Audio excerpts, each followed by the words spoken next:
본문에는 정복한 왕들에 대해서 소개하고 있습니다. 정복한 왕 가운데는 모세가 정복했던 두 왕이 기록되어져 있습니다.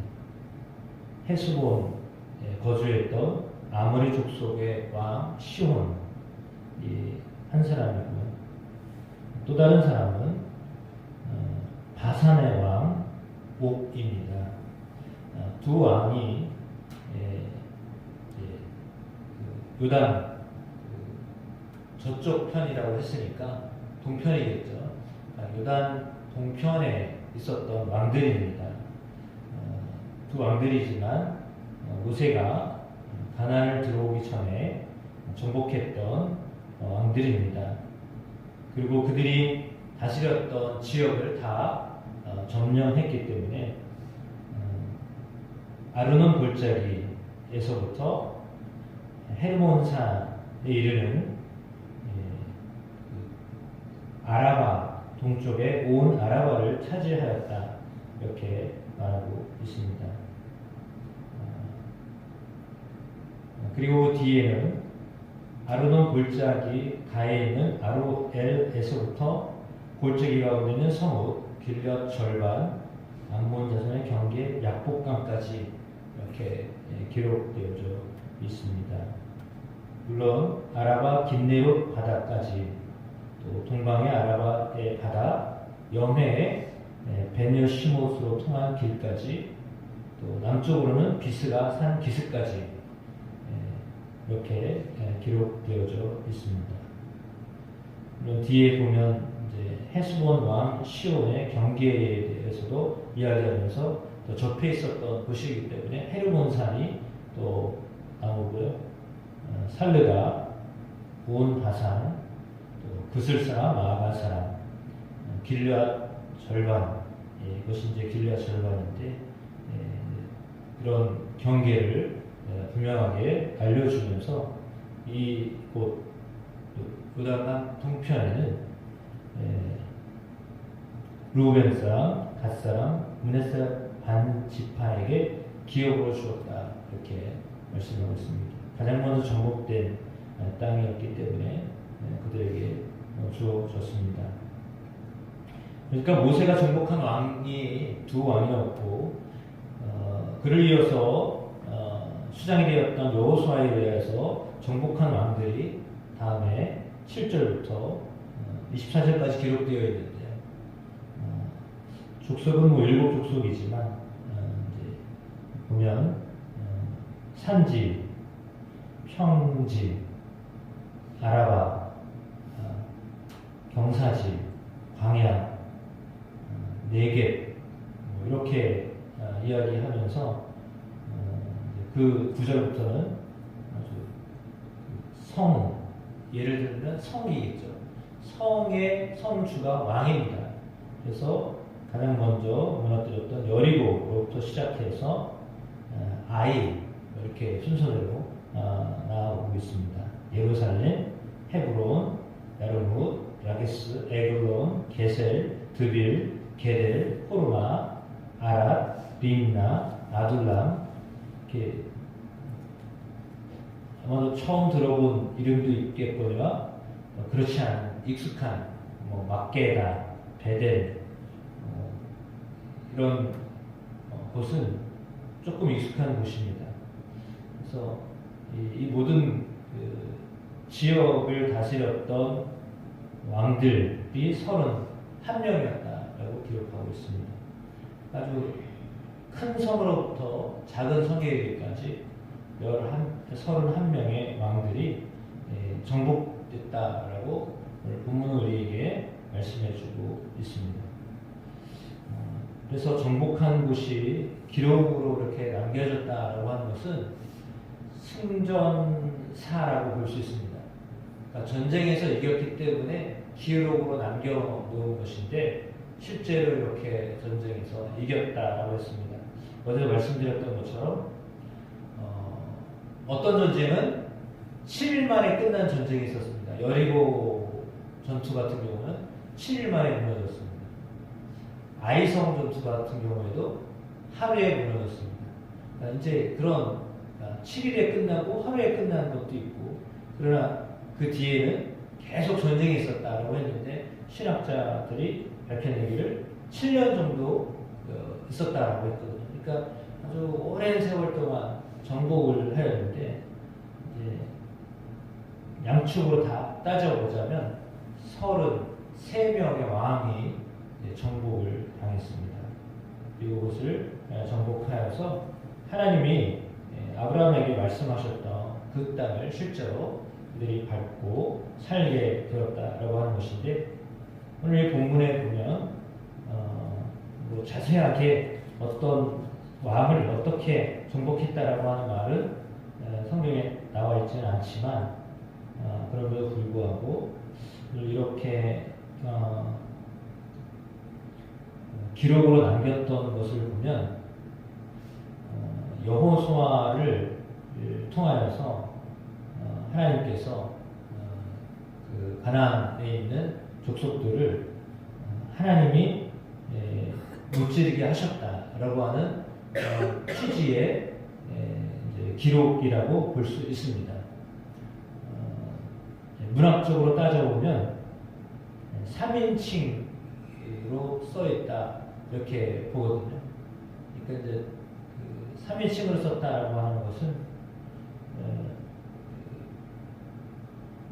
주인이 누구냐, 예를 들어서 그냥 여호수아가 이렇게 했다라고 하면 그렇지만 물론 문맥상으로는 여호수아와 이스라엘 자손이 이제 어떻게 했다라고 하는 것이지만, 그런 이제 그것을 기록했던 그 기록자가 주어로 쓸 때 그 주어는 3인칭 단수라고 본다면 전쟁을 이기게 하신 분이 하나님이시다라고 하는 것을 이제 가장 전제로 하여서 문장을 기록했다 이렇게 볼 수 있습니다.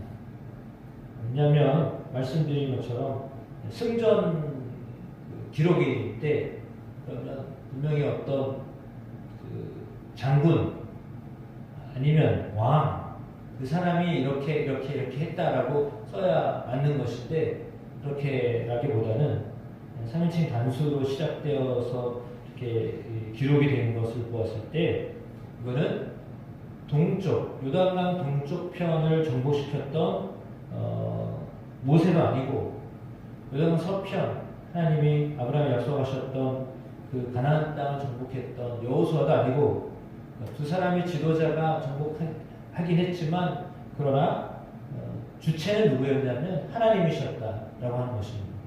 그러니까 정복을 사람을 통해 하시긴 하셨는데 그러나 그 주체자는 하나님이셨다라고 하는 겁니다. 그러니까 하나님이 그 두 사람을 통하여서 동편과 서편을 정복시키셨다라고 하는 것이 여호수아가 기록하고 있는 전쟁의 기록입니다. 그러므로 오늘 본문에는 그런 문구가 나와 있지 않지만 23절 어제 본문 11장 23절 말씀이나 11장 15절 말씀에 보면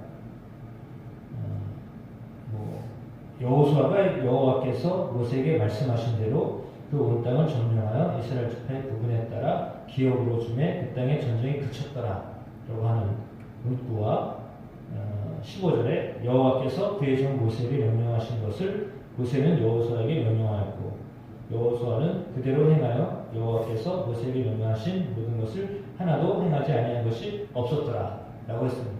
그러니까 하기는 모세가 행하고 여호수아가 행했지만 그것을 누가 명령하셨냐면 여호와께서 명령하셨다라고 하는 거죠.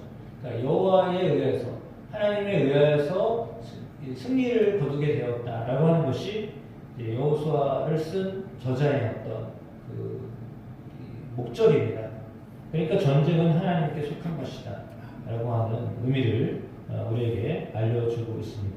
많은 왕이 큰 왕들도 있지만 소소한 성의 왕들도 있었습니다. 크건 작건 하나님이 그들을 다 무찌르게 하셨다라고 하는 것이 오늘 성경에 나와 있는 내용이다라고 볼 수 있습니다. 따라서 하나님은 이렇게 이 모든 왕들을 무찌르게 하셨는데 지나간 이렇게 생각해 보면 마치 이렇게 영화의 필름이 싹 지나가는 것처럼 이렇게 떠오르면 이름이 되면 떠오르게 되잖아요. 그 지역이 떠오르고 그때 전투가 떠오를 거예요. 그들은 이제 그거만 생각하면 그때 거기서 이렇게 이겼지라고 하는 것이 우리는 모르지만 그들은 딱 이름만 나와도 지명만 나와도 딱 떠오르죠. 상상이 되는 거죠. 기억에 떠오르게 되어 있습니다. 그건 뭐냐면 하나님이 그때 그렇게 역사하셨지라고 하는 그런 믿음의 고백이다라고 볼 수 있습니다. 매우 단순하게 왕들의 이름, 지명을 포함한 왕들의 이름을 기록했지만 그러나 그럼에도 불구하고 그 왕의 이름이 예를 들어 오늘 본문의 마지막 24절에 디르사 왕이다 라고 했잖아요. 그러면 디르사는 왕의 이름이 아니라요 지명이거든요. 그러니까 왕인데 그 왕의 구체적인 이름이 안 나와요. 모세가 무찔렀던 앞에 그 두 왕은 그 지명과 왕의 이름이 나오는데 요 여리고로부터 시작해가지고 디르사에 이르기까지 요 왕들은 다 지명의 왕이에요. 예를 들어 일본 왕, 중국 왕, 한국 왕 이렇게 이름이 없어요. 사실은 의미가 없는 거죠. 왜냐하면 하나님 앞에서 그 사람들의 이름이 의미가 없는 거예요. 무찌르신 분이 하나님이시기 때문에 하나님이 이 두각을 드러내셔야 되는 거지. 뭐 진 사람들 누구를 이겼다. 뭐 이거는 큰 의미가 없는 거죠. 그래서 그들의 이름조차도 없습니다. 그냥 지명만 나오고 그 지명의 왕들이었다라고 하는 것에 그친다라고 볼 수 있습니다. 그러나 그럼에도 불구하고 그들은 그때마다 하나님이 그들에게 승리를 경험케 하셨다라고 하는 것입니다. 따라서 하나님은 그들에게 실제적으로 승리를 거머쥐게 하셨던 분이셨습니다. 작은 전투에서도 승리하게 하셨던 하나님이십니다. 큰 전투에서도 승리하게 하셨던 하나님이십니다. 근데 생각해보면 너무 놀라운 것은 처음 전쟁이 아주 중요하잖아요. 근데 처음 전쟁은 어떻게 보면 굉장히 짧게 끝냈습니다. 그리고 뒤에 전쟁은 물론 이게 많으니까요. 31의 왕 가운데 그 여리고와 그 아이성 전투 빼고는 아주 잘 기록하지 않았기 때문에 세세한 데는 어디는 이제 막 연합해서 같이 싸우기도 하고 막 이랬지만 그래서 며칠 만에 끝난 데도 있지만 또 그렇지 않은 데는 기록이 정확하게 뭐 어떻게 했다라고 하는 것은 알 수는 없어요. 그러나 분명하게 31명의 왕들이 다 이스라엘의 손에 들어오게 되었다.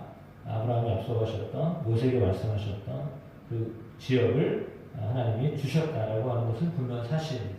그래서 하나님이 은혜 가운데 그들로 하여금 이렇게 승리자가 되게 하셨다라고 하는 거죠. 하나님의 은혜는 때로는 짧게 아주 굵게 그것을 승리하게 하십니다. 그러나 또 때로는 아주 오랜 세월 동안 정말 지칠 정도로 오랜 세월이 지나가면서도 그 일을 다 완성하시는 하나님이십니다.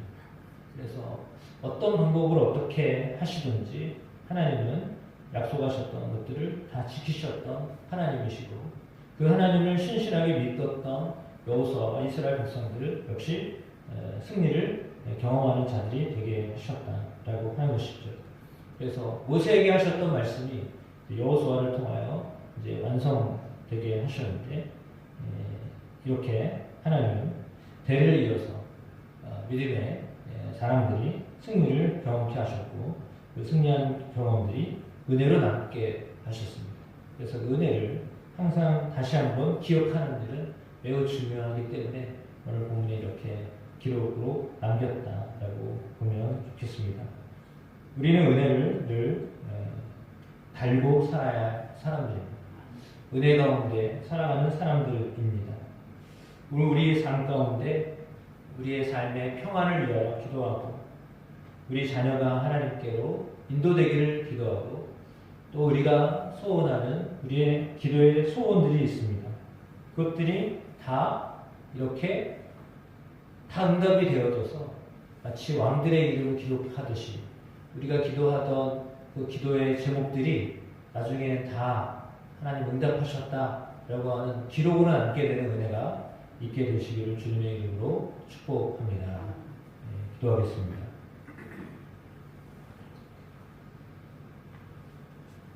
하나님이 허락하신 가나안 땅 모세에게 여호수아에게 말씀하신 대로 그대로 주어졌습니다.